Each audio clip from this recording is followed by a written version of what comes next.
Hanumantharao plus మా ఆయన కొడుకు ఎమ్మెల్యే, ఇప్పుడు ఉన్న ఎమ్మెల్యే మంచోళ్ళా కాదా? మంచోళ్ళే, కాకపోతే అవునా, ఇప్పుడు మంచోళ్ళు నువ్వే అంటివి, మరి పోవాలి వాళ్ళ దగ్గర పోవాలి కదా నువ్వు. పోవాలిగా సార్. వాళ్ళు వస్తుంటారు కదా అక్కడ.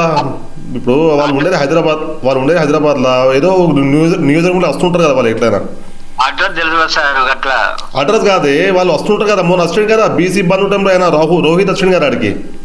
వచ్చిండ్రు, రెండు శాతం వచ్చిండ్రు, కానీ కలవనిస్తే మన నాయకులు కలవనిస్తలేరు, దగ్గరకు వనిస్తలేరు. ఊళ్ళో పెద్ద మనుషులు అట్లుంటారు. అదే కలవనియారు.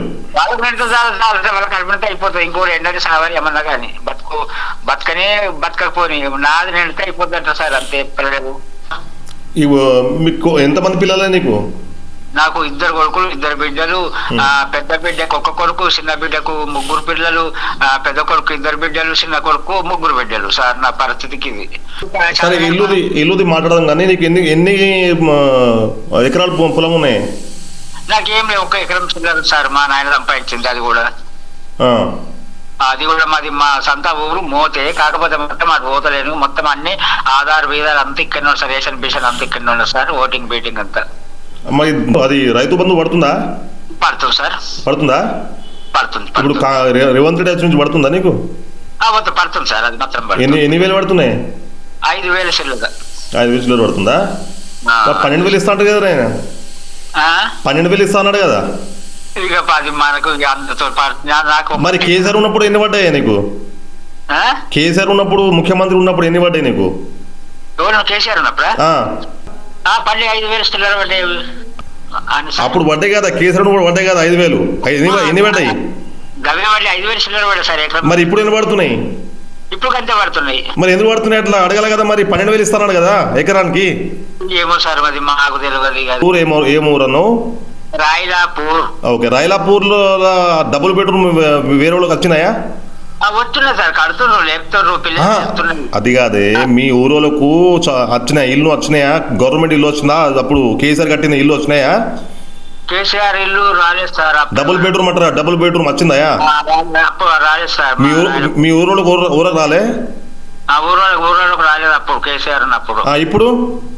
ఇప్పుడు కడుతురు సార్. కడుతురు అంటే వాళ్ళ పేర్లు వచ్చినాయి, ఏమైనా పట్టాలు దొరికినాయి వాళ్ళకు? ఇప్పుడు కొత్తగా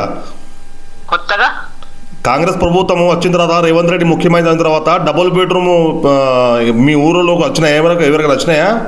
వచ్చినాయి సార్. 20 మందికి ఇస్తే అంత, కొంతమందికి వచ్చి ఫస్ట్ లిస్ట్, కొంతమందికి వచ్చినాయి కడుతురు సార్. మీ ఊర్లో కడుతురా? అది నాది క్యాన్సర్ అయిపోయింది సార్.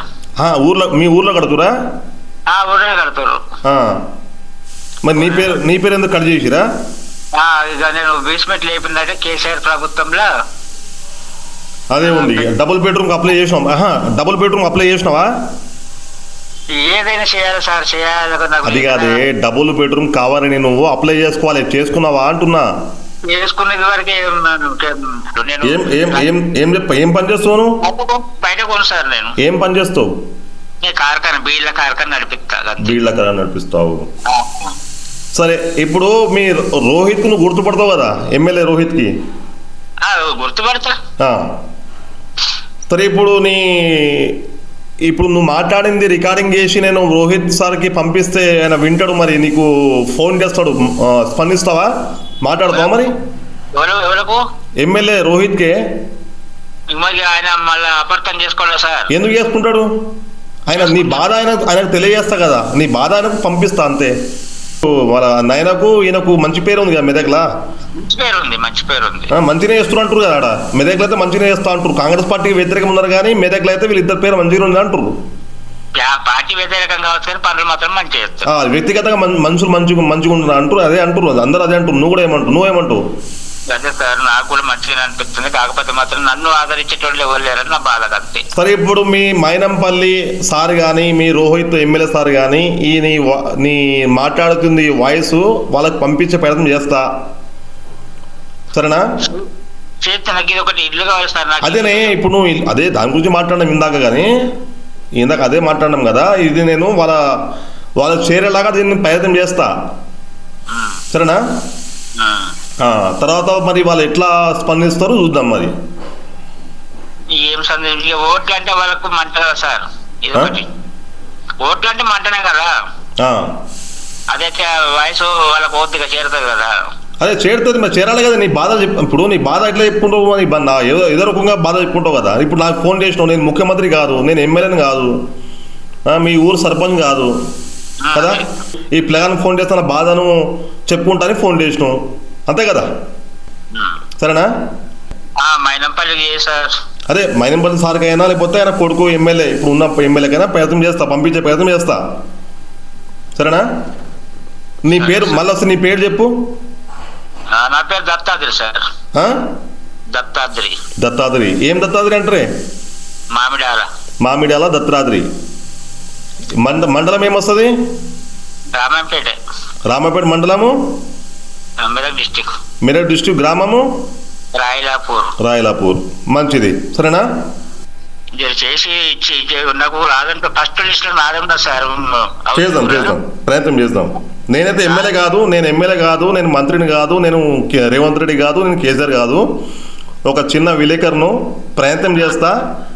నేను రోహిత్ సార్కు ఇచ్చిన వాయిస్ నీది చేరాలా, నీ బాధ చేరాలా అని ప్రయత్నం చేస్తా. సరేనా? ఇప్పటికైతే మెదక్లో మంచి పేరు ఉందని తెలిసింది, ముందుకు ఏమో చూడాలి ఇక. మరి నీకు ఏమైనా నీ బాధను వాళ్ళు విని నీ సమస్యకు పరిష్కారం చేస్తే మరి మంచుడు అన్నట్టు చూద్దాం మరి. సరేనే, నేను ప్రయత్నం చేస్తా. ఇప్పటి వరకు అయితే ఇల్లు లేదు సార్, నాకు ఏం లేదు రాయలపల్లిలో. సరే.